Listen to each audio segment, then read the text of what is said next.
So why doesn't the masculine care about diversity? Now, I was going to title this video, Why Don't Men Care About Diversity? But really it's masculine, because there's a lot of men who have been hijacked by feminism and just our culture in general, and they truly do believe that diversity for diversity's sake is a good thing. But the masculine energy in anyone, whether it's male or female, really doesn't care. Because what does it care about? Why do I say that? Why can I say that with confidence? Is because the masculine energy cares about competency. The reason why I'm making this video is because I got an email talking about what's the one state that has the only thing, like they had some like fun fact. I got all these interesting history facts. And it was this one state is the only one that has a state emblem designed by a woman. And my first thought was, who cares? I don't care about who's designed what, who invented what man, woman, black, white, this, that. It doesn't even occur to me to think, oh, that's more special than another thing because it was done by this. It doesn't even occur to me. All I care about, is it good? And now when we're running into the diversity problems, is that diversity for diversity's sake, where you're looking at a business or you're looking at a government body and you're going, we need more representation from this, or in a movie, we need more representation from this group because there's too many of this other in that. And you're sitting there and you're going, whoa, who's the best for the role? Who's the best for the government position? Who's the best in the job that we need? Not how do we make it all equal parts, diverse, man, woman, black, white, these types of things. The masculine energy doesn't care about that because we're focused on getting the job done and doing it well, competency. And so how can I speak on this very, very confidently and know, especially coming as a white male, because I know that that's exactly what any critics are going to say is, well, you don't count because you're a white male. Well, there you go, right? Competency doesn't matter, right? We want different opinions. Well, how do I know that the masculine energy doesn't care about diversity? It's not even a real thought until now. It's been pushed on people so much. Is because when I grew up and I was in high school, I went to a very predominantly white school, okay, and in a rich area in Orange County, and the number one student in our class was Stephanie Lee. And everyone knew Stephanie Lee was the smartest person, the hardest worker, super nice, great girl. We would use her as our barometer on tests. Wait, Stephanie didn't get 100% on the test? We're screwed. She did everything perfectly. And so we were always like, damn, Stephanie got a 95? All right, we really got to study hard, right? Because if she couldn't get it perfect, we knew we were going to struggle. So why do I know that we don't care about is because that whole time when I was hanging out with the jocks and the partiers and the people who wanted to succeed and the popular everyone, not one time did I hear any of my male counterparts, all right, say anything about, I can't believe the smartest girl, the valedictorian in our school, is a girl. Never, not once. I can't believe it. It's an Asian. Not once. Not once did it even occur to us. And if someone had said that, if one of my friends had said that, we would have been like, what the hell is wrong with you? She's competent. She crushes it. She's awesome. All right? It doesn't even occur to us because it's not an important thing. Who's getting results, right? It's just like on the basketball court. When I played, it didn't matter who you were. It didn't matter how popular you were. It didn't matter this or that. Could you score? Could you defend? Could you do what it takes to get results? You're in. We don't care what you look like. You're in, babe. And that's why I love sports, is because the cream rises to the top. I was just talking to someone about this and how you can in sports get into these political type things where it's like, well, the dad is the coach of this kid, and so it's like, okay, well, there's this blurred lines where he gets more playing time because he's in with this group. And I go, look, you got to give it time. I was talking to someone who it's their nephew, and it's like, you just got to give it time, because if he's good enough, he will rise, and you're undeniable at some point. But in the beginning, when they don't know who you are, there sometimes is some of that, political agenda going on. Oh, we want Timmy to play, and we don't know this other kid, and yeah, he's good, but we're part of this clique.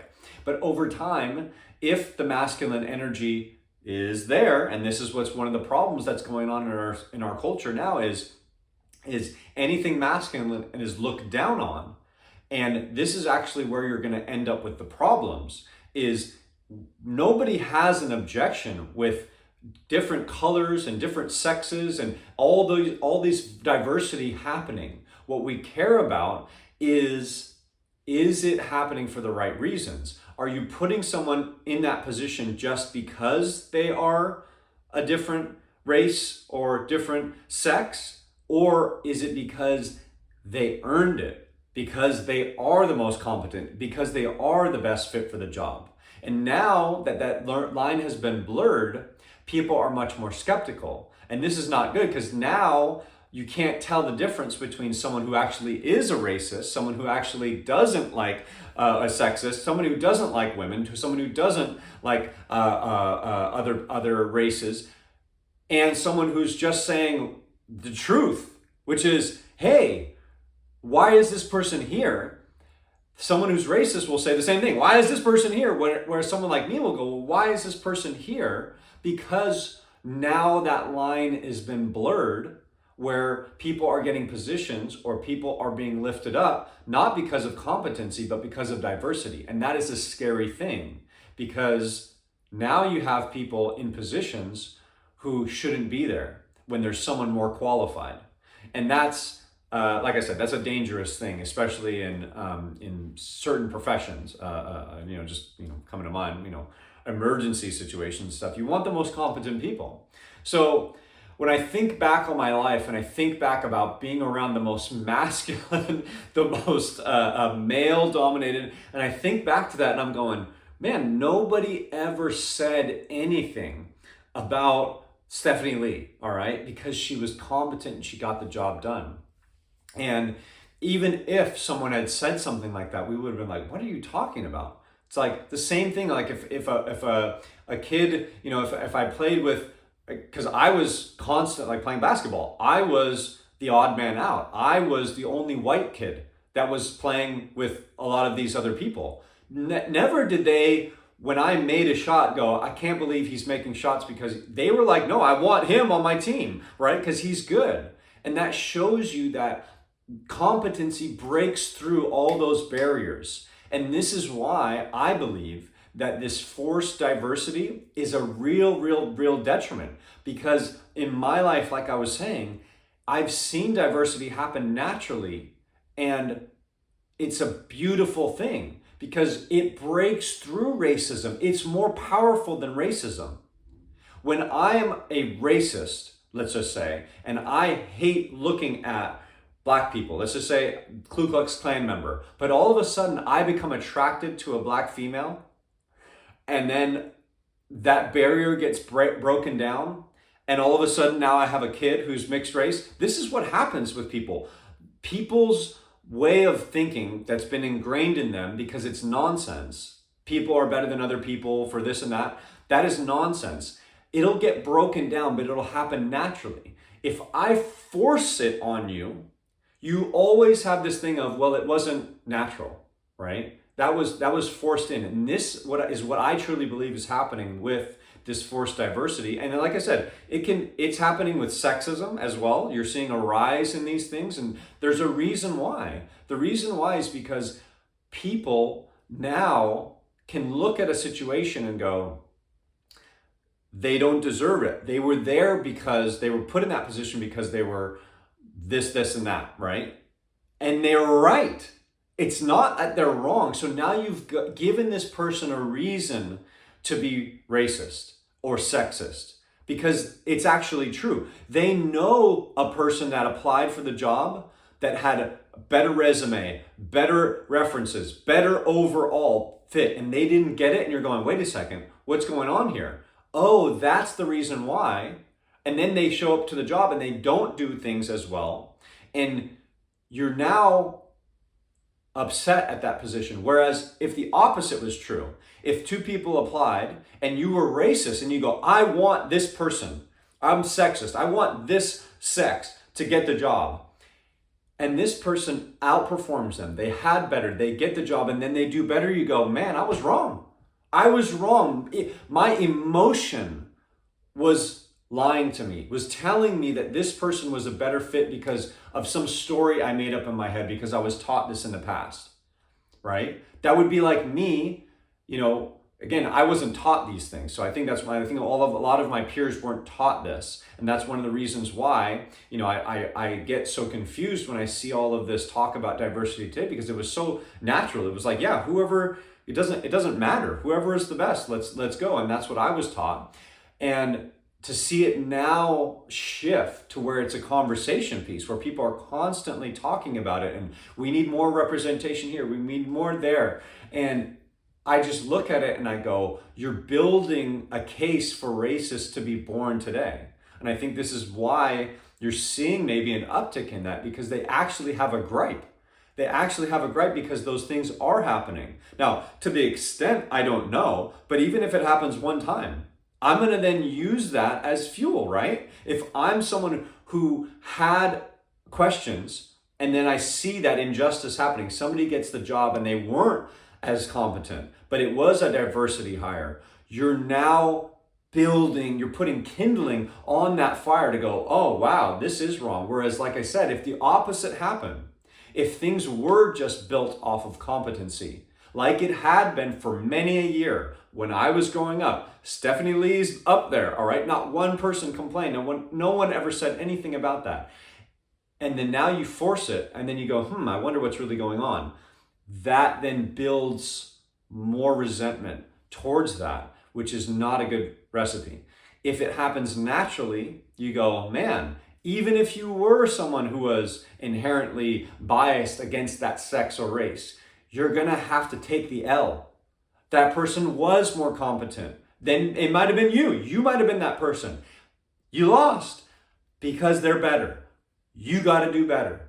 And it has nothing to do with the color of your skin or your sex. So for me, the masculine energy steps into a room and it doesn't pick and choose by someone's status, all right, that's on their skin or underneath their pants.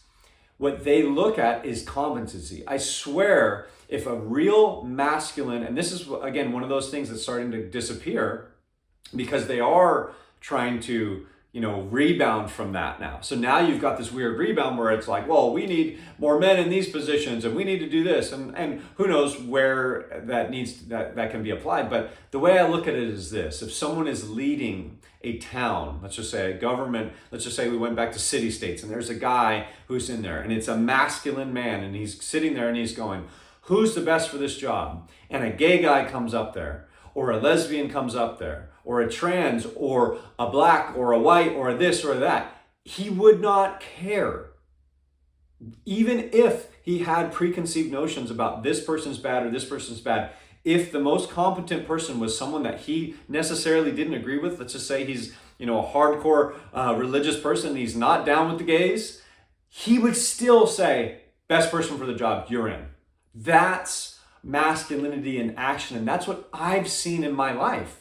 People putting aside their differences to go, who's the best? And this is why we've got so much diversity in this country, I believe, is because we are the most competent. We get the best from around the world. Now we're trying to screw that up by forcing it on people, giving people reasons to be racist or sexist, right? That to me is sad because we had such a good thing going, and I don't know where it shifted.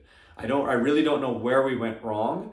And to me, it's just sad because I didn't grow up with it. And then all of a sudden it's a huge topic everywhere. So the masculine energy really cares about competency.